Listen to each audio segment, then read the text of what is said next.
और सरकार के दावों की पोल खोलती है। लेकिन सबसे पहले हम चर्चा की शुरुआत करें उससे पहले चंद बयान आपके सामने रखते हैं। गौ सेवक जो जान पर खेल कर गौवंशों को बचाने के लिए आगे आते हैं। प्रशासन कुछ नहीं करता, सरकार सिर्फ दावे करती है। जरा सुनिए उनकी जुबानी कि किस तरीके के कष्टों को उन्हें सहना पड़ता है सिर्फ अपनी गाय माता को बचाने के लिए।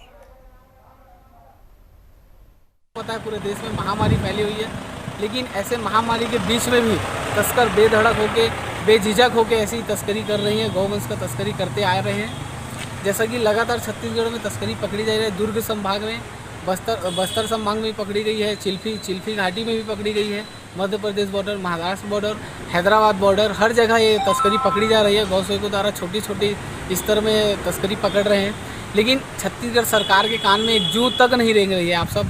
आप सबको मैं ये जानकारी दे दूं, छत्तीसगढ़ सरकार में यह नरवा गरुआ की जो बात करते हैं यह एक ढोंग फरेब है, और इसके आड़ में जो गौठानों से और गौशालाओं से जो गौ माता को हम बचाते हैं उसी गौवंश को ये तस्करों द्वारा खरीदा जाता है और फिर इसको मार्केट में बेचा जाता है। नहीं हुआ।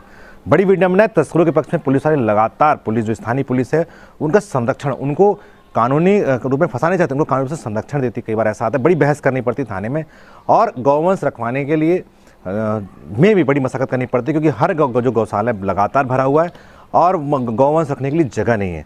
सरकार का शुरू से ध्यान गौवंश के प्रति बड़ी बड़ी योजनाएं चला दी, पर सरकार का ध्यान गौवंश के संरक्षण में अभी भी नहीं है। इतना बड़ा लॉकडाउन चल रहा है, जब जिसमें छोटी छोटी गाड़ियाँ चलने में परेशानी हो रही है, वहाँ पे ट्रक भारी मात्रा में गौवंश तस्करी ट्रकों के माध्यम, वाहनों के माध्यम से छत्तीसगढ़ से हो रही है। और दुर्ग एक ऐसी जगह जहाँ पे, दुर्ग ऐसा क्षेत्र है जहाँ पे तस्करी, गौवंश तस्करी की राजधानी दुर्ग क्षेत्र जो मुख्यमंत्री का क्षेत्र है, मुख्यमंत्री जी का निवास स्थान भी, सारा कर्म क्षेत्र उनका वहीं है, और वहीं से तस्करों को भारी संरक्षण अलग अलग रूप। तो आपने सुना कि वो गौ सेवक हैं जो जान हथेली पर रखकर गौ माताओं को बचाने के लिए, गौ वंशों को बचाने के लिए आगे आ रहे हैं। लेकिन सत्ता संरक्षण मिला हुआ है इन गौ तस्करों को, और इसीलिए धड़ल्ले से ये तस्करी जारी है। सरकार दावे करती है, दम भरती है। छत्तीसगढ़ गौ सेवा आयोग के अध्यक्ष हैं महंत राम सुंदर दास, क्या कुछ कहते हैं, जरा उन्हें भी सुन लेते हैं। विश्व वंदनीय गौ माता और गौवंशियों को कहा भी गया है कि गावो विश्वस्य मातरा, गौ माता विश्व की माता है। विश्व में जितने जो प्राणी उन सभी की माता गौ माता है। उस गौ माता के गौवंशियों के संरक्षण के संवर्धन के लिए छत्तीसगढ़ सरकार पूर्णतः गंभीर है, और छत्तीसगढ़ में गौ सेवा आयोग गठित है, जिसके तहत कार्य किया जा रहा है। और सम्माननीय मुख्यमंत्री भूपेश बघेल जी ने, हमारे विभागीय मंत्री रविंद्र चौबे जी ने मुझे गौ सेवा आयोग का अध्यक्ष बनाया हुआ दायित्व दिया है, और तब से हम लोग सभी जगह जा कर के पंजीकृत गौशालाएँ हैं वहाँ, जो अपंजीकृत गौशाला हैं वहाँ भी गौठानों में जा कर के हम लोग देख रहे हैं। व्यवस्था बहुत ही सुव्यवस्थित है, और हम लोग जहाँ जहाँ कमियाँ मिल रही है या जहाँ जहाँ शिकायत मिलती है वहाँ हम लोग जाकर उसको सुधारने का प्रयत्न करते हैं। दावे हैं, लेकिन जब दावों की असलियत सामने आई, धरातल पर जो तस्वीरें आई वो बिल्कुल इसके उलट है। और इसीलिए हम ये सवाल पूछ रहे हैं कि गौवंशों पर अत्याचार मौन क्यों बघेल सरकार। चलिए शुरू करते हैं आज की चर्चा। 3 खास मेहमान मेरे साथ जुड़ चुके हैं, स्वागत करना चाहती हूँ। मेरे साथ आज पैनल का हिस्सा बन रहे हैं कांग्रेस के तेज तर्रार प्रवक्ता हैं सुरेंद्र शर्मा जी, बहुत स्वागत। साथ ही साथ बीजेपी का पक्ष रखने के लिए हमारे साथ जुड़ रहे हैं मनीष राय जी, आपका भी बहुत स्वागत। और अपनी जान हथेली पर रखकर लगातार इन गौवंशों को बचाने के लिए जमीन पर काम करने वाले गौ सेवक उमेश बिसेन जी भी हमारे साथ जुड़ चुके हैं। उमेश जी, आपका भी बहुत बहुत स्वागत। आप तीनों को जरा मैं चाहूंगी अब टीवी स्क्रीन पर ले आया जाए। सबसे पहले मैं उमेश बिसेन जी आप ही के साथ शुरुआत कर लेती हूं, क्योंकि लगातार कोई ऐसा दिन नहीं होता, बीते 1.5 महीनों से अगर मैं खुद कहूं कि कोई ऐसा दिन नहीं होता जब मैंने कोई एक खबर छत्तीसगढ़ में गौ तस्करी से जुड़ी हुई ना पढ़ी हो। ऐसा क्या कमी रह जा रही है सरकार की तरफ से? क्योंकि सरकार की जब भी हम प्रतिक्रिया सुनते हैं, दावे सुनते हैं, तो उसमें तो नजर आता है कि सरकार का मूल मंत्र ही गाय है, और उसी गाय को इस तरीके से लाचार हालत में छोड़ दिया, गौवंशों को लाचार हालत में छोड़ दिया। सरकार के दावों में कितना दम नजर आता है आपको? सरकार की कथनी और करनी में फर्क है। सरकार जो बोलती है करती नहीं। अगर सरकार चाहती तो एक गौवंश छत्तीसगढ़ से बाहर नहीं जा सकता। आज पूरे क्षेत्र प्रदेश के अंदर में सिर्फ गौवंश और गौपुत्र है जो हमारे अंकित की टीम है, मनोज है और जो अन्य टीम है, ये लोग पूरे प्रदेश में दौड़ ट्रक पकड़ रहे हैं, अपनी जान जोखिम में डाल रहे हैं, अपने ऊपर हमले लगातार इन पे हमले हो रहे हैं। और जो पैदल तस्करी हमारी टीम काम करी, पैदल तस्करी में लगातार पुलिस के रहते में गौवंश के तस्कर ले जा रहे हैं। कुछ में जब दबाव पड़ता है गौ पुत्रों का, बड़े मुश्किल से तैयार होती है, बड़े मुश्किल से रखने की व्यवस्था होती है। वेटनरी विभाग जिनका जिम्मेदारी होती है कि गौवंश का मेडिकल करें, वो वेटनरी विभाग आईसीयू में वो आता नहीं है। आयोग के अध्यक्ष को मिन्नत करनी पड़ती है, आयोग के अध्यक्ष मजबूर हो जाते हैं वेटनरी विभाग के सामने। बहुत बुरी स्थिति छत्तीसगढ़ के अंदर में गौवंश के पूरे जो विभाग है गौवंश का, तो हमारे जो सरकार है विभाग कहते हैं, ये आईसीयू में जब कोई भी लाखों रुपए की तनख्वाह अधिकारी ले रहे हैं, पर किसी प्रकार से भी लाख रुपए का काम भी यहाँ के अधिकारी नहीं कर रहे हैं। आयोग के अध्यक्ष हम धन्यवाद करते हैं, उन्होंने कई जगह गौवंश रखाने में तत्काल से प्रयास किया, पर जो विभाग का काम है, विभाग के अधिकारी चुपचाप कुंभकर्ण की निद्रा में सोए हुए और सरकार के मुख्यमंत्री को गलत जानकारी देते, मुख्यमंत्री भी गलत अधिकारियों से सलाह लेकर गौवंश के अभियान को प्रोपेगेंडा के साथ प्रचार करते हैं। यानी कहीं ना कहीं से प्रशासन की कमी इसमें सीधे सीधे आप कह रहे हैं। सुरेंद्र शर्मा जी के पास। सुरेंद्र जी, इतने दावे, इतनी फ्लैगशिप योजनाएं, इतना ज्यादा अपनी सरकार से ये दिखाने की कोशिश की गायों के लिए आप बहुत कुछ कर रहे हैं, फिर भी सर जब ऐसी तस्वीरें आती हैं तो सवाल पूछना पड़ता है, गौ तस्कर इतना ज्यादा हौसले उनके कैसे बुलंद हो गए? लॉकडाउन में तो आपने कहा था सख्ती है, किसी एक व्यक्ति को निकलने की हिम्मत नहीं, लेकिन ये गौ तस्कर तो खुलकर निकल रहे हैं। गायों की तस्करी भी लगातार जारी है, गोवंशों की तस्करी भी लगातार जारी है। देखिए, ये किसी विशेष प्रकरण पे या किसी विशेष घटना पे अगर मुझको जानकारी दी जाए कि ये महानुभाव लोग कहाँ पकड़े और किस थाने में ले गए और कहाँ पर कार्रवाई नहीं हुई, तो उस विषय में मैं बोल सकता हूँ। मगर जहां तक छत्तीसगढ़ का सवाल है और छत्तीसगढ़ में गौवंश की रक्षा का प्रश्न है, तो लावनी जी, मैं आपको बताना चाहता हूं, 2 साल पहले, 2.5 साल पहले जो छत्तीसगढ़ की हालत थी और जिस तरह से मवेशी और जिस तरह से गौधन बेचारगी के साथ गौशालाएं में गाय मर रही थी भारतीय जनता पार्टी के शासन में, आपको याद दिला दूं, उसी दुर्ग की घटना है। उसी दुर्ग में गौशाला में और चमड़े की लालच में उसकी खाल उधेड़ दी गई थी। ये घटनाएं हो रही थी। उस समय हमारी सरकार आने के बाद माननीय भूपेश बघेल जी ने गौठान योजना चालू किया। आज हमारे लगभग 3000 से 3500 गौठान तैयार हो चुके हैं। 5000 गौठान निर्माणाधीन है। 5 एकड़ से लेकर 10 एकड़ तक जमीन उसमें सुरक्षित किया गया, उनके चारा की व्यवस्था की गई है।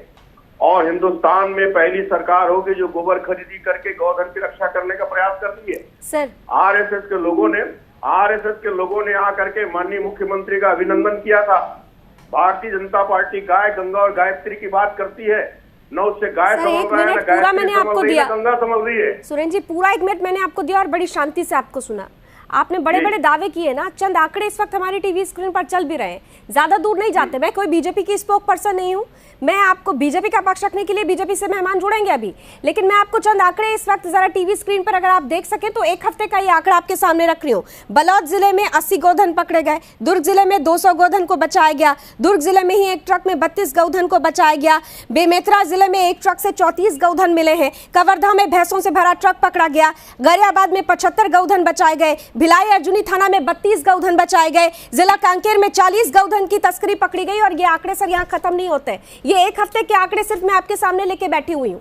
इस 1 हफ्ते में जिस तरीके की संख्या सामने आई है, और इस 1 हफ्ते में ही नहीं, पिछले साल की अगर बात करें तो आप ही के सरकार में गायों की मौत गौशालाओं में हो रही थी। सवाल पूछे गए थे तब आपने कहा कि व्यवस्थापकों की गलती है, उनके प्रति हम सख्ती दिखाएंगे, लेकिन 1 साल के बाद भी वही परिस्थिति है सर। आप अपनी सरकार का दावा और दम भरिए, लेकिन ये आंकड़े कहीं और से नहीं आए सर, छत्तीसगढ़ से आए और बीते 1 हफ्ते के आंकड़े। तो आप मुझे बता दीजिए कि इस 1 हफ्ते में ऐसा क्या हो गया कि गौ तस्कर धड़ल्ले से गौ तस्करी करने लगे और आपको कोई जानकारी नहीं? ये तो पूरे राज्य की बात कर रही हूँ मैं, एक अकेली जगह की बात नहीं कर रही हूँ। नहीं, ठीक कह रही हैं आप, मगर मैं आपसे जानना चाहता हूँ कि ये जो गौ तस्कर पकड़े, इसको कहाँ ले जा रहे थे, कहाँ से कहाँ ले जा रहे थे, कहाँ पकड़े, कहाँ ले गए, किस थाने में ले गए, किस गौशाला में ले गए? उमेश बिसेन हमारे साथ जुड़े हुए हैं। ठीक है उमेश बिसेन जी, जरा जानकारी दे दीजिए, जरा सुरेंद्र जी को थोड़ी जानकारी दे दीजिए। उमेश जी की आवाज जरा बढ़ाइए तो। उमेश जी, एक एक प्रूफ अगर वो लेना चाहते छत्तीसगढ़ में, उनके प्रवक्ता को बोले कि हमसे बात करें, हम सारे प्रमाण देते कि कहाँ हमले हो रहे, कैसे कौन से गौठानों पे हो रही है, कौन सा नेता करा रहा है, कैसे करा रहा है, प्रशासन कैसे वहाँ पे नहीं काम कर पा रहे नेताओं के प्रभाव में। एक एक प्रमाण, क्योंकि छत्तीसगढ़ कांग्रेस का कोई प्रवक्ता बहस नहीं कर सकता, क्योंकि उनको मालूम और इतने प्रमाण की तारीख में कि न कांग्रेस का व्यक्ति कसम झूठ पड़े, कोई व्यक्ति बहस नहीं कर सकता। इससे प्रमाण लेके आज बैठे तब इसे दम से हम बोल रहे हैं कि तस्करी कहाँ से चौक खराब हो रही है। और जब जाते हैं तो झाले में हमला के ऊपर उनके जो स्थानीय नेता होते हैं वो बताने भी आते हैं, थाने दबाव बनाते, पुलिस भी मजबूर दिखती है, मानते ईमानदार पुलिस बोलते हैं, मजबूर नेताओं के सामने स्थिति है। बताइए सुरेंद्र जी। नहीं, अगर कार्रवाई नहीं हो रही है तो अगर इसकी बात की जानकारी सक्षम और संबंधित लोगों पर को दी जाएगी तो जरूर कार्रवाई तो कह रहे हैं ना कि इसकी जानकारी दी तो गई है, वो कह तो रहे सुरेंद्र जी, पूरी बात तो सुनिए, वो तो स्पष्ट कर रहे हैं कि सारी जानकारी दी गई और इस बाबत एक पत्र भी लिख दिया गया, लेकिन कुछ भी नहीं हो रहा है। क्या आपने पूरी जानकारी माननीय गौ सेवा आयोग के अध्यक्ष को दी है? आयोग के अध्यक्ष जी को, आयोग के अध्यक्ष को पूरी जानकारी, आयोग के अध्यक्ष की भी जानकारी है कि कौन सा गौ के लेकर सारी आयोग के जैसे प्रतिदिन हर एक दिन में बात होती है, मुलाकात होती है, वो खुद चीज को संज्ञान में लेकर रखे हुए कि हम अभी वर्तमान में कुछ नहीं कर पा रहे, वो भी कहीं ना कहीं मजबूर दिखते कि उनके हाथ में पूरा पावर नहीं दिएगा। उन्होंने अपने आप कई बार कहा कि मेरे हाथ में तो पावर नहीं, मैं कुछ करूँ, पुलिस को दे रहे। सुरेंद्र जी, ये एक इम्पोर्टेंट पॉइंट उमेश जी की तरफ से है कि पावर ही नहीं दी गई। पावर क्यों नहीं दी गई? पावर क्या उनके पास है जो गो तस्करी कर रहे हैं, जिनको सत्ता संरक्षण है, क्या उनकी पहचान होनी चाहिए, नहीं चाहिए? क्या उनके बारे में पता करना आपकी जिम्मेदारी नहीं है? सवाल ही नहीं पैदा होता। गौ सेवा आयोग न्यायिक आयोग है, उसके पास पर्याप्त सक्षम अधिकार हैं, और अगर उस अधिकार की अवहेलना अगर कोई पुलिस वाला कर रहा होगा, कोई प्रशासन अभ्यर्थी कर रहा होगा तो उसके खिलाफ सख्त कार्रवाई की जाएगी। कोई छत्तीसगढ़ की सरकार गौ माता की रक्षा के लिए पूरी तरह प्रतिबद्ध है। ठीक है सर, छत्तीसगढ़ की सरकार गौ माता की रक्षा के लिए प्रतिबद्ध है, ठीक है। मनीष राय जी हमारे साथ जुड़ चुके हैं। मनीष जी, मैं आपके पास आती हूँ चंद सेकेंड्स में, लेकिन उससे पहले एक तस्वीर दिखाना चाहती हूँ। अगर सुरेंद्र शर्मा जी आप देख सके तो देखिए, लेके आइए जरा वो वीडियो, शायद सुरेंद्र जी को वो वीडियो देखना जरूरी हो जाता है। जब गौ तस्करी हो रही होती है, गौ तस्करों को पकड़ने के लिए पीछा किया जाता है गौ सेवकों की तरफ से, लेकिन ठीक उसके पीछे पुलिस की गश्ती गाड़ी है, लेकिन उसकी रफ्तार खुद देख लीजिए।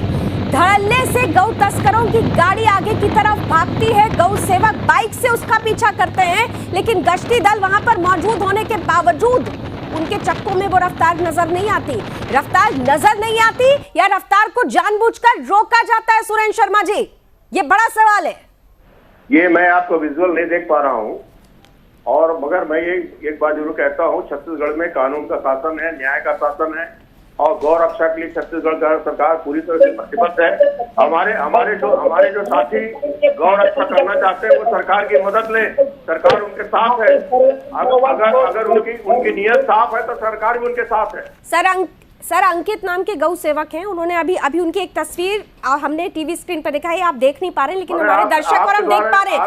उन्होंने गौ तस्करों को रोकने की कोशिश की, उनको इस तरह से घायल किया गया है कि वो इस वक्त रेस्ट पर है, उनके पैरों में बुरी तरह से चोट आई है, इतनी बुरी तरह से उन्हें पीटा गया है।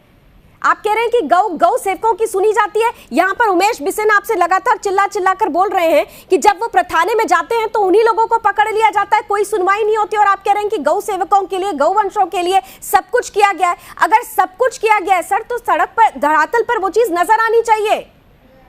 नहीं, धरातल पे हमको तो नजर आ रहा है, तो भाई हमने तो देखा है, भाई हम तो गाँव में रहते हैं, और जो परिस्थितियों में सुधार हुआ है, जिस तरह से गौठानों में गायों का संरक्षण हो रहा है, उनको चारा पानी दिया जा रहा है, उनके लिए चारा की व्यवस्था की जा रही है, गोबर खरीदी करके उनको संरक्षित करने का प्रयास किया जा रहा है, ये तो हम देख रहे हैं। मनीष राय जी, 2 साल पहले की गाय की जो हालत थी और आज की जो गाय की हालत है, वो छत्तीसगढ़ में बहुत ज्यादा अंतर है। मनीष राय जी, गौ तस्करी का प्रश्न है, इस विषय में निश्चित रूप से सरकार उनके साथ है, और जो गलत काम करेगा उसको दंडित किया जाएगा, इसमें कोई संदेह नहीं होना चाहिए।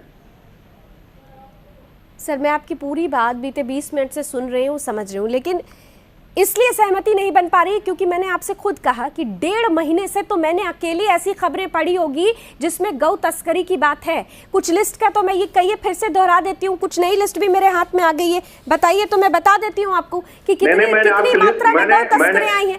किस मात्रा में गौ तस्करी हो रही है, कितने गौ सेवकों की वहां पिटाई हो जा रही है। और जिस दुर्ग संभाग की बात हो रही है, आपके सरकार के तो मुख्यमंत्री वहां से आते हैं, वन मंत्री वहां से आते हैं, कृषि मंत्री वहां से आते हैं, गृह मंत्री वहां से आते हैं। दुर्ग के संभाग में अकेले अगर बात कर ली जाए तो 200 गौधन को बचाया गया। दुर्ग जिले में ही एक जगह पर एक ट्रक में 32 गौधन को बचाया गया। दुर्ग जिले में ही एक जगह पर 34 गौधन को बचाया गया। मतलब 250 से ज्यादा केसेस तो यही दुर्ग संभाग से ही आ गए। और आप कह रहे हैं कि सरकार बहुत काम कर रही है। निश्चित रूप से मैं ये कह रहा हूँ कि अगर कोई पुलिस वाला गलत है, इसका मतलब सरकार गलत थोड़ी है भाई। इतनी बड़े प्रशासन में कुछ लोग अच्छे, कुछ लोग खराब हो सकते हैं। मनीष राय, इसका मतलब ये नहीं कि मतलब आप ये मान रहे हैं ना कि आपके अधिकारी आपकी सुनते नहीं है। आप ये मान लीजिए, आप हाथ खड़े कर दीजिए कि आपके प्रशासनिक अधिकारी आपके सुनते नहीं है, आपके हिसाब से नहीं चलते। आप हाथ खड़े कर लीजिए। हो सकता है कुछ लोग मिसलीड करते होंगे मनीष राय जी। इसका मतलब ये थोड़ी कि पूरा प्रशासन जो है गलत है। मनीष राय जी, दूसरी बात इनके पास अन्य विकल्प हैं, उन विकल्पों का इस्तेमाल करना चाहिए। न्यायालय जा सकते हैं, उसमें उनके खिलाफ FIR दर्ज करने के लिए मजबूर कर सकते हैं। ऐसी कोई क्या हमारे यहाँ क्या विधि की कोई कमी है क्या?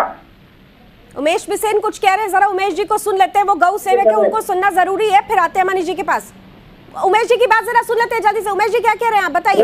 उन्होंने आगामी में कहा, न्यायालय ने हमारे ऑलरेडी केस कर रहे, हमने सरकार के लिए कितने जाएगी, सरकार इसे सख्त कार्रवाई करे। पर सरकार के जो प्रशासन है, सरकार के जो मंत्री असंवेदनशील है, असंवेदनशील है। उनका जो इलाज का जो वेतन था, ICU में तस्करी वाले मामले में जो प्रशासनिक अमला खुद ये मानता है कि हम अगर हम लोग पकड़ते तो इनको आधे घंटे के अंदर में किसी न किसी थाने तक फोन आ जाता है। ये महत्वपूर्ण मुद्दा है, आपने सुन लिया सुरेंद्र जी। एक छोटा सा ब्रेक लेती हूँ, ब्रेक के बाद आऊंगी तो आपसे पूछूंगी कि उमेश जी बता रहे हैं कि प्रशासन खुद कहता है कि हमारे हाथ बढ़े हुए हैं, और आप कह रहे हैं कि प्रशासनिक लापरवाही है। कौन जिम्मेदार है?